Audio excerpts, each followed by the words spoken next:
So tomorrow we're going to look at MLA, how to create your works cited page.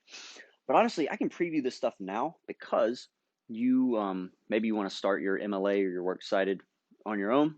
So the works cited template should make creating the works cited page incredibly easy. All of your articles come from the same book. It's a book that freshmen at IU use. So that's the information for the book. All you need to do is give me author's last name, first name, and then the title of the article in quotation marks. So that's for the works cited page. Now, regarding just MLA style, like the way your essay should look, Miss Nell of 10 honors fame, she teaches that class with me, has this style guide that I have found useful. So I borrowed it with her permission, but I found this style guide helpful. And it'll tell you how to format your paper. You know, the header goes to the top right of every page. Heading goes on the first page only. All text is double spaced, no extra spaces. All text is 12-point font. Parenthetical citations, what that looks like. Works cited page, what that looks like. And then resources. Purdue OWL, always helpful. And then the MLA, like the company, the organization that created the style guide that we use, their website is here as well. So you have those two resources, this MLA style guide page, in addition to a works cited template to help you with citations. Any questions about it? All right. So today, we're going to look at a quality conclusion paragraph, look at how to elevate our word choice, but I'm going to go quickly so that you have work time, as much work time as possible. Open Student Sample Critique 2.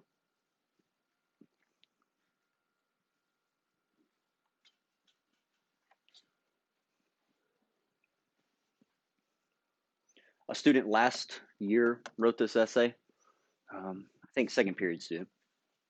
And it's a quality critique. Not perfect, but quite good. He was an unfortunately named student, Joe Mama. But you know what? You work with what you got. I stole that joke from Mr. Kennedy. Wish I could claim it were my own.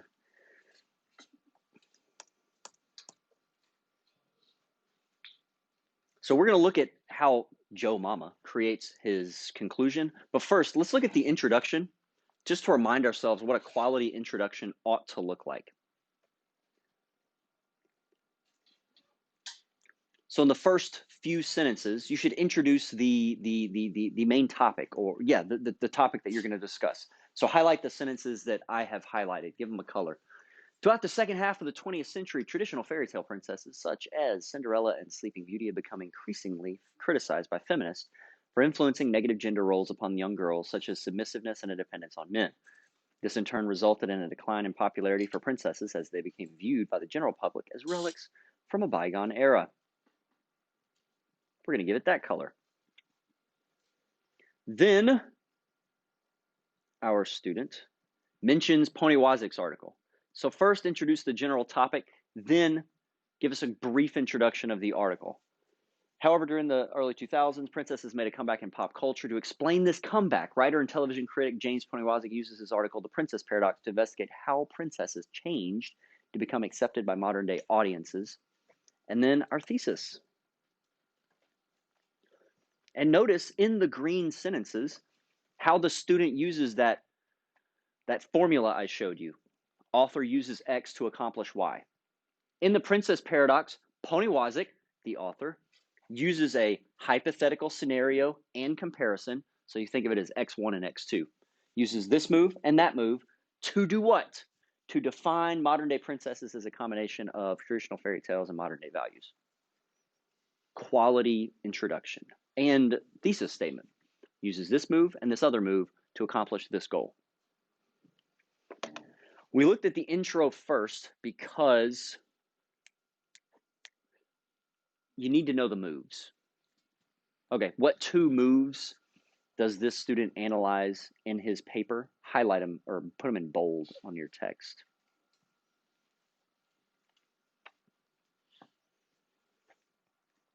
All right, say the two moves. Three, two, one, say them. Indeed. So keep those in mind as you go to the conclusion paragraph.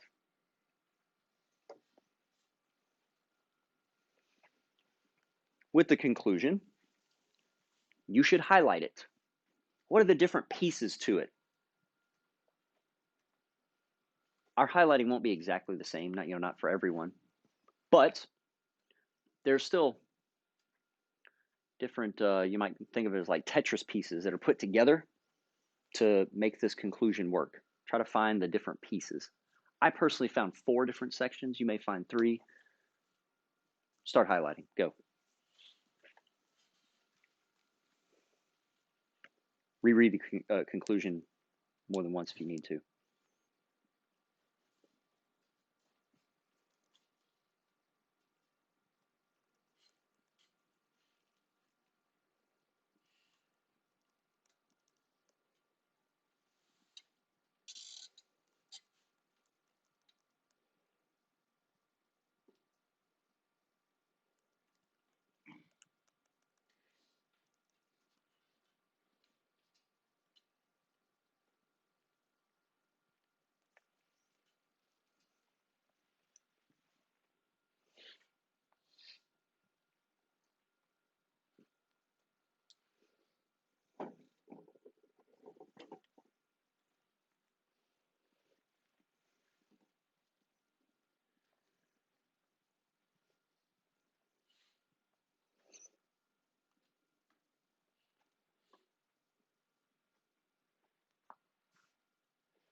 Yeah, okay. Keep going. That's good.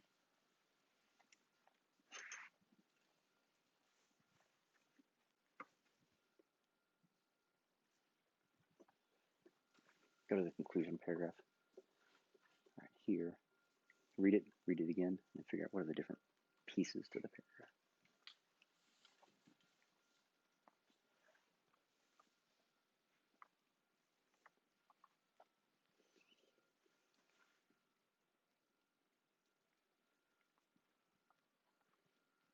Take another minute.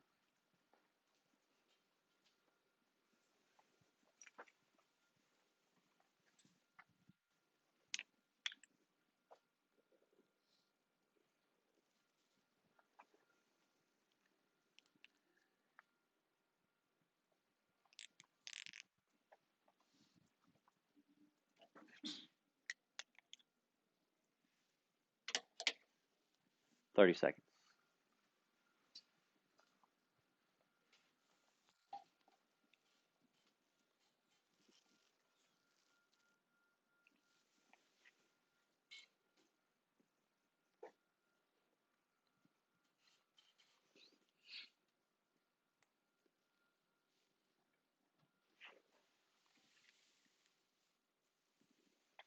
Share with the person next to you. See if you found the same pattern or the same sections.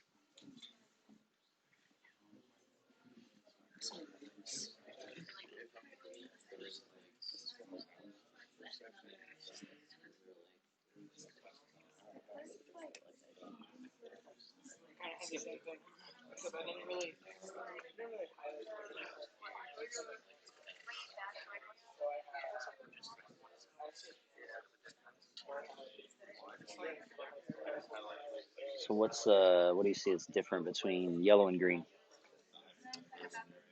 Yellow, it looks like he's just kind of like summarizing his ideas, and the green is him talking about his first point, like his first Which move?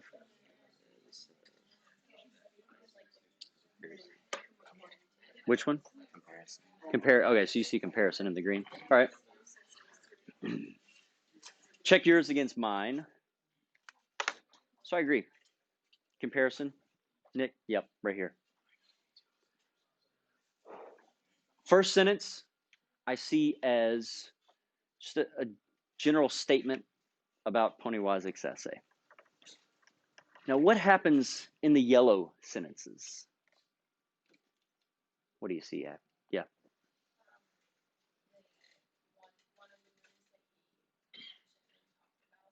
Which move?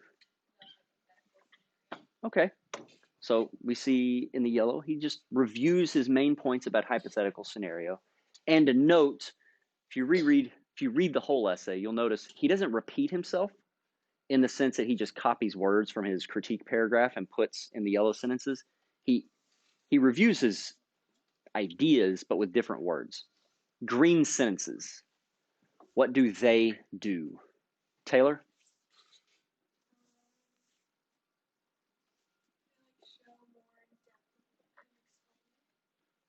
So in the yellow sentence, he reviews the move of the, what's it called? Hypothetical scenario. So did they fix it? Perfect.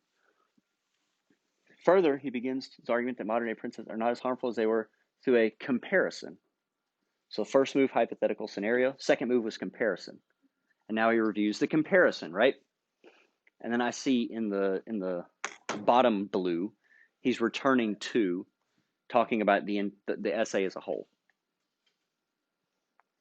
Now, if your colors aren't exactly like mine, that's fine. They won't be 100% the same. But I do want you to see that there are different, how do we say, different sections that you could include in a conclusion. This is a way to write your conclusion, not the way, but it is a helpful way. When you go to write your conclusion, I do not recommend you do this thing. You know, you do the split screen. Don't do that because you're going to end up copying too much.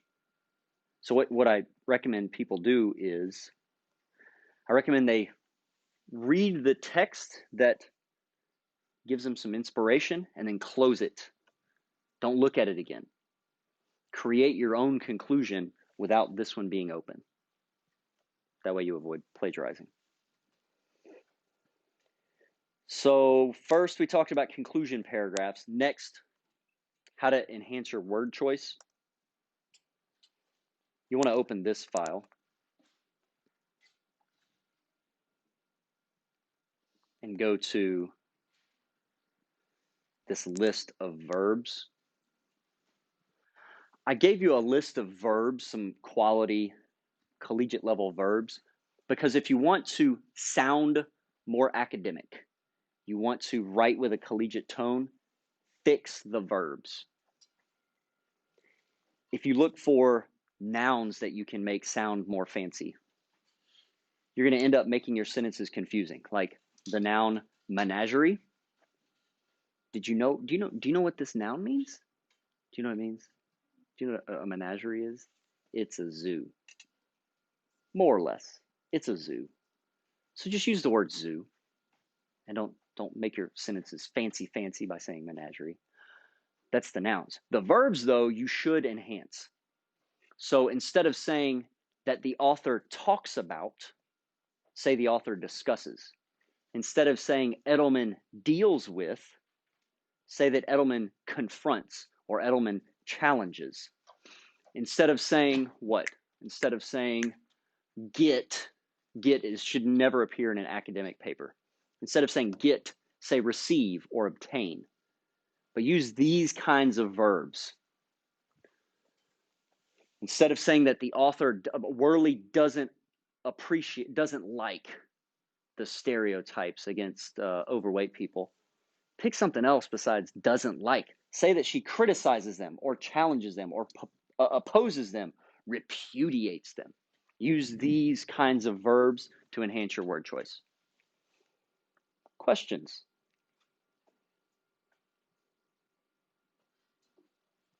What would you rather I leave up while you write? Would you rather I leave up this list or the conclusion paragraph? Who says leave up the conclusion paragraph? Who says the list? More people said the list. Okay, I will leave it up. And the last thing we need to do is create groups for who you're going to meet with on Wednesday, or no, starting Thursday. And then you're going to have writing time. And the video is done.